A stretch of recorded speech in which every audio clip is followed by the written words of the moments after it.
অভিনয় শুরু করার কতদিন পরে বুঝতে পেরেছিলেন যে এদিক থেকে টাকা পাওয়া যায়? আমার তো মনে হয় যে 15-20 বছর পরে মনে হয় বুঝতে পারছি। আমরা তো মঞ্চ অভিনয় শুরু করছি 12, 14, 15, আমার তো এখন 36-37 বছরের ক্যারিয়ার মঞ্চের। কত অনেক জায়গায় অভিনয় করেছি, টাকা পাইনি, এমনি গেছি আসছি, টাকা দেয় নাই, এরকম অনেক ঘটনা ঘটেছে। চিন্তাও ছিল না যে টাকা। আমরা স্কুল থিয়েটার, ডে থিয়েটার করতাম, মামুন ভাই স্কুলে শো করে টাকা আর্ন করতাম, 200-300 দিত, ওইটা দিয়ে চলতাম। তো এরপরে মিডিয়ার টাকা তো আমরা অনেক পরে, এটা কত 15 বছর পরে বুঝতে পারছি যে, কিন্তু সেই টাকা ওই টাকা না, মানে কি টাকা 200, 300, 400, 1000, 1500 টাকা ডে, 1000 টাকা ডে, 2000 টাকা, ওই টাকা কিছু হয়? তারপরে ভাবছি যা, মানে জীবন নিয়ে একটা জুয়া খেলা শুরু করেছি, যা হয় হবে।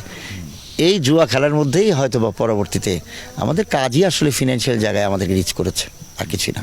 কাজটা ভালো করলে, কাজের পিছনে চললে টাকা আমাদের পিছনে ছুটবেই। আমার মনে আছে আফতাব ভাইয়ের সাথে গরুচোর নাটকে তার বেশ কিছুদিন আগে তার সাথে আমাদের দেখা, সেই সাথে আমাদের সাথেই আছে এখনো পর্যন্ত আফতাব ভাই, মানে তো অভিনেতা হয়ে গেছে এখন এখানে আমাদের সাথে থাকতে থাকতে। গরুচোর নাটক অভিনয় করার লোভে আমাদের আরও বেশ অনেক নাটকে, আমার এই প্রযোজনা প্রতিষ্ঠানের প্রচুর নাটকে সে অভিনয় করেছে এবং পরবর্তী আমার ডিরেকশনে অভিনয় করেছে, মানে এখনও পর্যন্ত লেগে আছে এখানে। সো এরকম হয়। আর অন্যান্য ক্যারেক্টার আছে আমাদের ঢাকা থেকে টানতে হয়। নাটকের পরিবেশটা আসলে কেমন হচ্ছে, মানে নাটকের মান কোন দিকে যাচ্ছে? নাটকের মান আসলে কিছু নাটক ভালো হচ্ছে, কিছু নাটক খারাপ হচ্ছে। ভালো মন্দ সবসময় ছিল, টোটাল মিলিয়ে আসলে হয় কি জেনারেশন চেঞ্জ হচ্ছে।